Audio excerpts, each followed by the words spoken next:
Psalm 25 is generally classified as a prayer of trust, although there are elements of lament and wisdom that can be found in it. The most significant thing, perhaps, you need to know about this psalm is that it is an acrostic.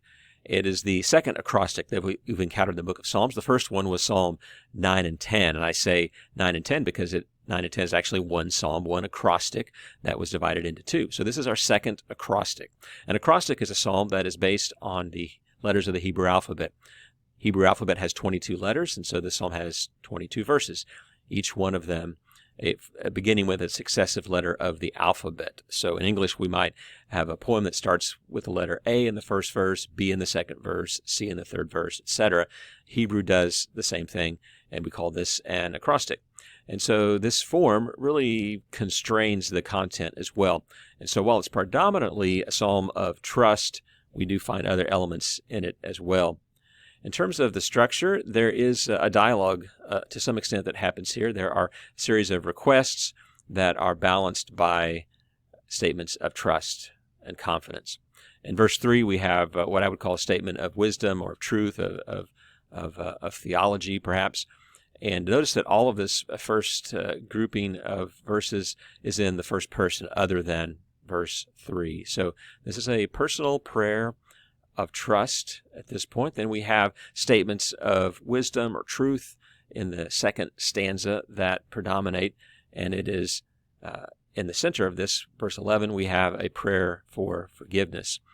So unlike the first stanza, this stanza is primarily third person with one verse in the first person. And then the final stanza we see is framed by statements of confidence or trust, and then several statements of request, and a few statements of complaint. So I really wouldn't call this a lament, although there are some lamentable things in it. It's predominantly, I find this to be a great prayer to pray of trust.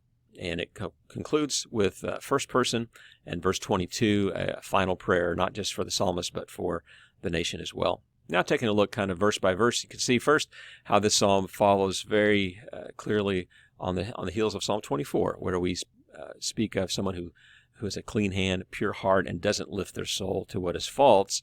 So the psalmist responds counter to that immediately by saying, "To you, O Lord, I lift up my soul, not to what is false." Might also think of the word lift that features prominently at the end of Psalm 24, lift up your heads. The psalmist lifts up his soul. There's that word shame, occurs 3 times in a couple of verses here, and it will occur again near the end of the psalm. Make known your ways, your paths, lead me in your truth. This makes us think of the psalm just 2 back, Psalm 23, lead me in the paths of righteousness for your name's sake. So there's a connection there. And then another grouping of 3, you might have noticed this, shame mentioned 3 times, ways, paths 3 times. And then now we have 3 remembers. It's a remember, remember not, and remember. So a positive, a negative, and a positive. And all of these have to do with prayer for mercy and grace when it comes to sin. Second stanza continues this pattern of groups of 3.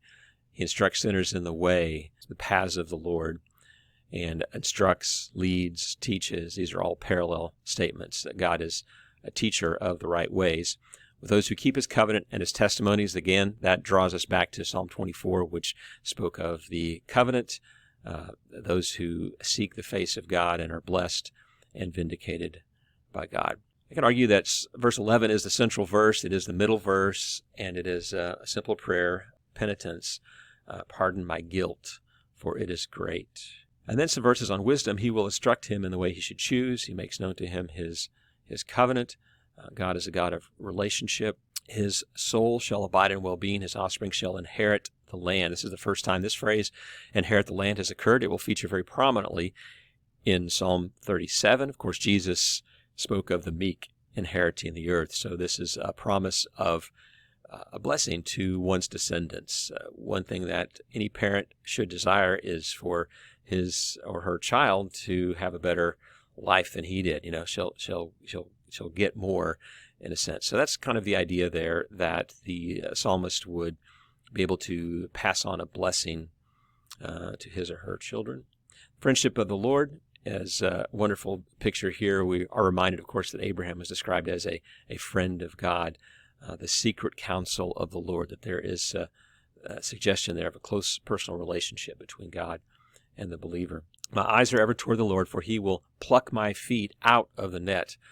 This is a reference to the trapping of birds in nets, and so the Lord is the one who will rescue us like a person might rescue a bird caught in a net. Verse 18 is another reference to forgiveness, as we might correspond that to verse 11.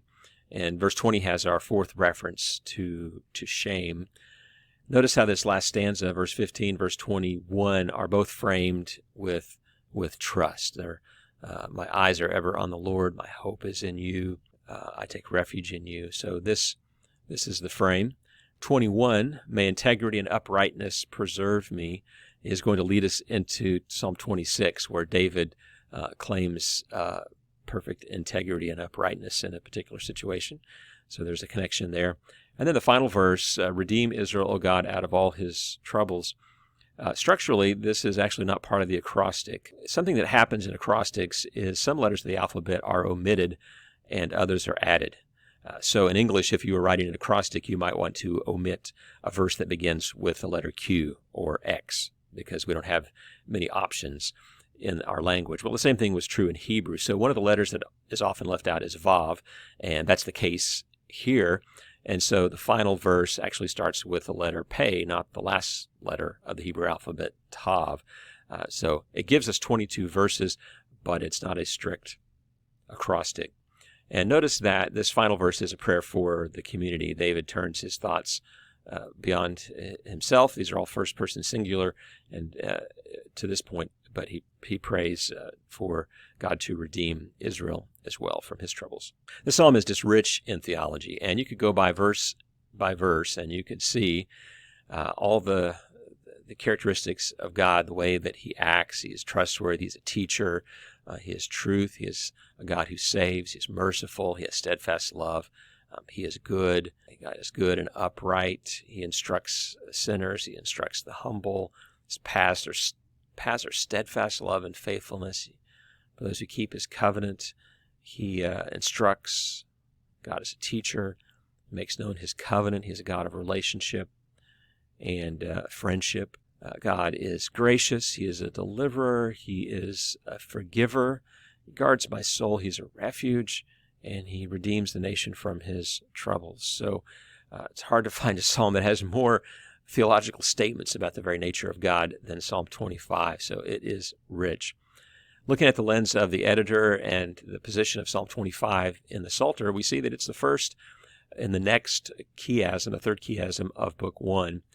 And unlike the previous chiasms that were built on the genre of the Psalms, this chiasm seems to be built on the structure, the poetic structure. So we have an acrostic in Psalm 25 and in 34, and this seems to be the frame of these 10 psalms, with the center psalm then being the hymn, Psalm 29. We've seen that in the previous two chiasms as well. Concluding now and just taking a look at how we see Jesus in this psalm, whenever we read words like way and truth, we can't help but think of Jesus' claim in John 14:6 that he is the way and the truth and the life. And you could pray this entire psalm to Jesus, and you could see the ways in which he is the source, the leader, the guide, the teacher of all truth.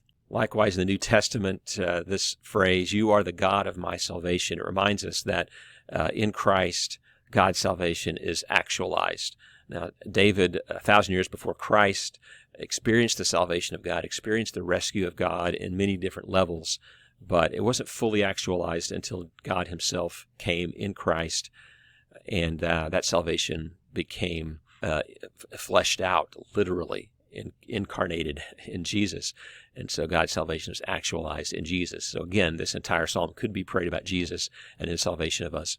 And just by way of application, again, so much that we could say on this psalm, but just note that how the psalm begins, to you, O Lord, I lift up my soul. O my God, in you I trust. This is a prayer of trust.